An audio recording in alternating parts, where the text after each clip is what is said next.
شروع اللہ کا نام لے کر جو بڑا مہربان نہایت رحم والا ہے۔ حامیم عین سین قاف۔ اللہ غالب و دانا اسی طرح تمہاری طرف ہدایات بھیجتا ہے جس طرح تم سے پہلے لوگوں کی طرف وہی بھیجتا رہا ہے۔ جو کچھ آسمانوں میں اور جو کچھ زمین میں ہے سب اسی کا ہے، اور وہ بلند و برتر ہے، عظیم ہے۔ قریب ہے کہ آسمان اوپر سے پھٹ پڑیں اور فرشتے اپنے پروردگار کی تعریف کے ساتھ اس کی تسبیح کرتے رہتے، اور جو لوگ زمین میں ہیں ان کے لیے معافی مانگتے رہتے ہیں۔ سن رکھو کہ اللہ بخشنے والا مہربان ہے، اور جن لوگوں نے اس کے سوا کارساز بنا رکھے ہیں اللہ ان پر نگراں ہے، اور تم ان پر داروغہ نہیں ہو۔ اور اسی طرح ہم نے تمہارے پاس قرآن عربی بھیجا ہے تاکہ تم اس مرکزی شہر یعنی مکے کے رہنے والوں کو اور جو لوگ اس کے ارد گرد رہتے ہیں ان کو خبردار کرو، اور انہیں قیامت کے دن کا بھی جس میں کچھ شک نہیں خوف دلاؤ۔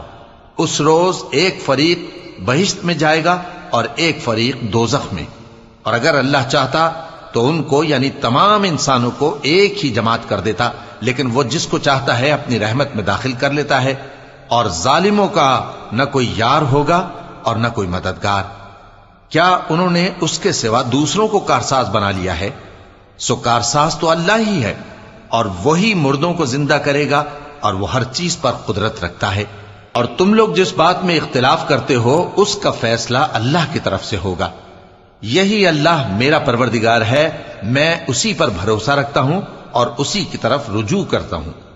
وہی ہے آسمانوں اور زمین کا پیدا کرنے والا، اسی نے تمہارے لیے تمہاری ہی جنس کے جوڑے بنائے اور چوپایوں کے بھی جوڑے بنائے۔ وہ اسی طرح تم کو پھیلاتا رہتا ہے، اس جیسی تو کوئی چیز نہیں، اور وہ سنتا ہے، دیکھتا ہے۔ آسمانوں اور زمین کی کنجیاں اسی کے پاس ہیں، وہ جس کے لیے چاہتا ہے رزق فراخ کر دیتا ہے اور جس کے لیے چاہتا ہے تنگ کر دیتا ہے۔ بے شک وہ ہر چیز سے واقف ہے۔ اس نے تمہارے لیے دین کا وہی رستہ مقرر کیا جس کے اختیار کرنے کا نوح کو حکم دیا تھا، اور جس کی اے نبی ہم نے تمہاری طرف وہی بھیجی ہے، اور جس کا ابراہیم اور موسیٰ اور عیسیٰ کو حکم دیا تھا، وہ یہ کہ دین کو قائم رکھنا اور اس میں پھوٹ نہ ڈالنا۔ جس چیز کی طرف تم مشرکوں کو بلاتے ہو وہ ان کو ناگوار گزرتی ہے۔ اللہ جس کو چاہتا ہے اپنی بارگاہ میں برگزیدہ کر لیتا ہے، اور جو اس کی طرف رجوع کرے اسے اپنی طرف کے رستے پر چلا دیتا ہے۔ اور وہ لوگ جو الگ الگ ہو گئے تو علم حق آ چکنے کے بعد آپس کی ضد سے ہوئے، اور اگر تمہارے پروردگار کی طرف سے ایک وقت مقرر تک کے لیے بات نہ ٹھہر چکی ہوتی تو ان میں فیصلہ کر دیا جاتا، اور جو لوگ ان کے بعد اللہ کی کتاب کے وارث ہوئے وہ اس کی طرف سے بڑے بھاری شک میں ہیں۔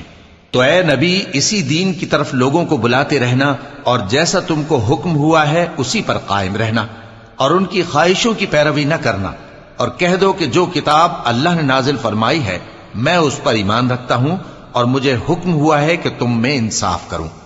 اللہ ہی ہمارا اور تمہارا پروردگار ہے، ہم کو ہمارے اعمال کا بدلہ ملے گا اور تم کو تمہارے اعمال کا۔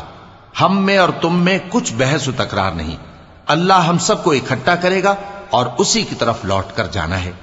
اور جو لوگ اللہ کے بارے میں بعد اس کے کہ اسے مومنوں نے مان لیا ہو جھگڑتے ہیں، ان کے پروردگار کے نزدیک ان کا جھگڑا باطل ہے، اور ان پر اللہ کا غضب ہے اور ان کے لیے سخت عذاب ہے۔ اللہ ہی تو ہے جس نے سچائی کے ساتھ یہ کتاب نازل کی اور عدل و انصاف کی ترازو بھی۔ اور تم کو کیا معلوم، شاید قیامت قریب ہی آ پہنچی ہو۔ جو لوگ اس پر یعنی قیامت پر ایمان نہیں رکھتے وہ اس کے لیے جلدی مچا رہے ہیں، اور جو مومن ہیں وہ اس سے ڈرتے ہیں اور جانتے ہیں کہ وہ یقینی ہے۔ دیکھو جو لوگ قیامت میں جھگڑتے ہیں وہ پرلے درجے کی گمراہی میں ہیں۔ اللہ اپنے بندوں پر مہربان ہے، وہ جس کو چاہتا ہے رزق دیتا ہے، اور وہ زور آور ہے، غالب ہے۔ جو شخص آخرت کی کھیتی کا طالب ہو اس کے لیے ہم اس کی کھیتی میں اضافہ کریں گے، اور جو دنیا کی کھیتی کا طلبگار ہو اس کو ہم اسی میں سے کچھ دیں گے، اور اس کا آخرت میں کچھ حصہ نہ ہوگا۔ کیا ان کے ایسے شریک ہیں جنہوں نے ان کے لیے ایسا دین مقرر کیا ہے جس کا اللہ نے حکم نہیں دیا؟ اور اگر فیصلے کے دن کا وعدہ نہ ہوتا تو ان میں فیصلہ کر دیا جاتا، اور جو ظالم ہیں ان کے لیے درد دینے والا عذاب ہے۔ تم دیکھو گے کہ ظالم اپنے اعمال کے وبال سے ڈر رہے ہوں گے، اور وہ ان پر پڑھ کر رہے گا۔ اور جو لوگ ایمان لائے اور نیک عمل کرتے رہے وہ بہشت کے باغوں میں ہوں گے، وہ جو کچھ چاہیں گے ان کے پروردگار کے پاس موجود ہوگا، یہی بڑا فضل ہے، یہی وہ انعام ہے جس کی اللہ اپنے ان بندوں کو جو ایمان لاتے اور عمل نیک کرتے ہیں بشارت دیتا ہے۔ کہہ دو کہ میں اس کا تم سے کچھ صلہ نہیں مانگتا مگر تم کو قرابت کی محبت کا لحاظ تو چاہیے، اور جو کوئی نیکی کرے گا ہم اس کے لیے اس میں ثواب بڑھائیں گے، بے شک اللہ بخشنے والا ہے، قدردان ہے۔ کیا یہ لوگ یہ کہتے ہیں کہ پیغمبر نے اللہ پر جھوٹ باندھ لیا ہے؟ اگر اللہ چاہے تو اے نبی تمہارے دل پر مہر لگا دے، اور اللہ جھوٹ کو نابود کرتا ہے اور اپنی باتوں سے حق کو ثابت کرتا ہے، بے شک وہ دلوں کی باتوں تک سے واقف ہے، اور وہی تو ہے جو اپنے بندوں کی توبہ قبول کرتا ہے اور ان کے قصور معاف فرماتا ہے، اور جو کچھ تم کرتے ہو وہ جانتا ہے۔ اور جو لوگ ایمان لائے اور عمل نیک کرتے رہے ان کی دعا قبول فرماتا اور ان کو اپنے فضل سے مزید عطا کرتا ہے، اور جو کافر ہیں ان کے لیے سخت عذاب ہے۔ اور اگر اللہ اپنے سب بندوں کے لیے رزق میں فراخی کر دیتا تو وہ زمین میں فساد کرنے لگتے، لیکن وہ جس قدر چاہتا ہے اندازے کے ساتھ نازل کرتا ہے، بے شک وہ اپنے بندوں کو جانتا ہے، دیکھتا ہے۔ اور وہی تو ہے جو لوگوں کی نا امید ہو جانے کے بعد مے برساتا اور اپنی رحمت یعنی بارش کی برکت کو پھیلا دیتا ہے، اور وہ کارساز ہے، لائق حمد و ثنا ہے۔ اور اسی کی نشانیوں میں سے ہے آسمانوں اور زمین کا پیدا کرنا اور ان جانوروں کا جو اس نے ان میں پھیلا رکھے ہیں، اور وہ جب چاہے ان کے جمع کر لینے پر قادر بھی ہے۔ اور جو مصیبت تم پر واقع ہوتی ہے سو تمہارے اپنے کرتوتوں سے، اور وہ بہت سے گناہ تو معاف کر دیتا ہے، اور تم زمین میں اللہ کو عاجز نہیں کر سکتے، اور اللہ کے سوا نہ تمہارا کوئی دوست ہے اور نہ مددگار۔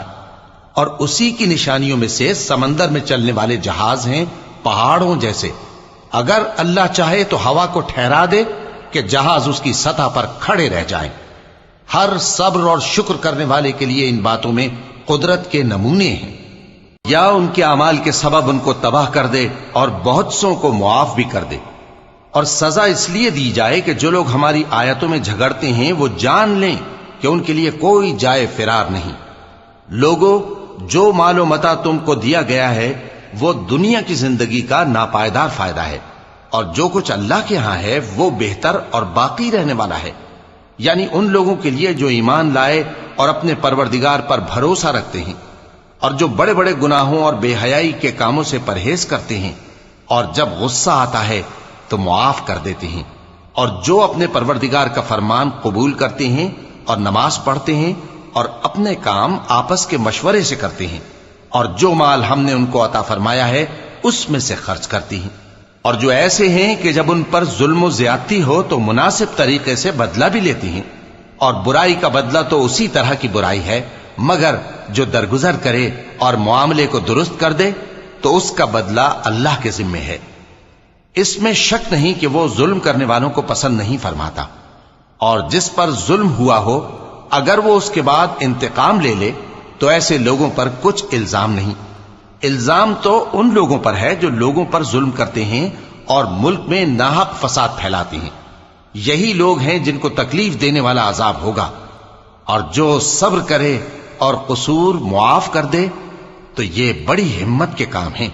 اور جس شخص کو اللہ گمراہ رہنے دے تو اس کے بعد اس کا کوئی دوست نہیں۔ اور تم ظالموں کو دیکھو گے کہ جب وہ دوزخ کا عذاب دیکھیں گے تو کہیں گے کیا دنیا میں واپس جانے کی کوئی سبیل ہے؟ اور تم ان کو دیکھو گے کہ دوزخ کے سامنے لائے جائیں گے، ذلت سے عاجزی کرتے ہوئے چھپی نگاہ سے دیکھ رہے ہوں گے، اور مومن لوگ کہیں گے کہ گھاٹے میں رہنے والے تو وہ ہیں جنہوں نے قیامت کے دن اپنے آپ کو اور اپنے گھر والوں کو خسارے میں ڈالا۔ دیکھو کہ بے انصاف لوگ ہمیشہ کے دکھ میں پڑے رہیں گے، اور اللہ کے سوا ان کے کوئی دوست نہ ہوں گے کہ اللہ کے سوا ان کو مدد دے سکیں، اور جس کو اللہ گمراہ رہنے دے اس کے لیے ہدایت کا کوئی رستہ نہیں۔ ان سے کہہ دو کہ قبل اس کے کہ وہ دن جو ٹلے گا نہیں اللہ کی طرف سے آ موجود ہو، اپنے پروردگار کا حکم قبول کر لو۔ اس دن تمہارے لیے نہ کوئی جائے پناہ ہوگی اور نہ تم سے گناہوں کا انکار ہی بن پڑے گا۔ پھر اگر یہ منہ پھیر لیں تو ہم نے تم کو ان پر نگہبان بنا کر نہیں بھیجا، تمہارا کام تو صرف احکام کا پہنچا دینا ہے۔ اور جب ہم انسان کو اپنی رحمت کا مزہ چکھاتے ہیں تو وہ اس سے خوش ہو جاتا ہے، اور اگر ان کو انہی کے اعمال کے سبب کوئی سختی پہنچتی ہے تو سب احسانوں کو بھول جاتا ہے۔ بے شک انسان بڑا ناشکرا ہے۔ تمام بادشاہت اللہ ہی کی ہے، آسمانوں کی بھی اور زمین کی بھی۔ وہ جو چاہتا ہے پیدا کرتا ہے، جسے چاہتا ہے بیٹیاں عطا کرتا ہے اور جسے چاہتا ہے بیٹے بخشتا ہے، یا ان کو بیٹے اور بیٹیاں دونوں عنایت فرماتا ہے، اور جس کو چاہتا ہے بے اولاد رکھتا ہے۔ وہ تو جاننے والا ہے، قدرت والا ہے، اور کسی آدمی کے لیے ممکن نہیں کہ اللہ اس سے بات کرے مگر وحی کے ذریعے یا پردے کے پیچھے سے یا کوئی فرشتہ بھیج دے، تو وہ اللہ کے حکم سے جو اللہ چاہے القا کرے۔ بے شک وہ بلند و برتر ہے، حکمت والا ہے۔ اور اسی طرح ہم نے اپنے حکم سے تمہاری طرف روح القدس کے ذریعے سے قرآن بھیجا ہے۔ تم نہ تو کتاب کو جانتے تھے اور نہ ایمان کو، لیکن ہم نے اس کو نور بنایا ہے کہ اس سے ہم اپنے بندوں میں سے جس کو چاہتے ہیں ہدایت کرتے ہیں۔ اور بے شک اے نبی تم سیدھا رستہ دکھاتے ہو، یعنی اس اللہ کا رستہ جو آسمانوں اور زمین کی سب چیزوں کا مالک ہے۔ دیکھو سب کام اللہ کی طرف رجوع ہوں گے اور وہی ان میں فیصلہ کرے گا۔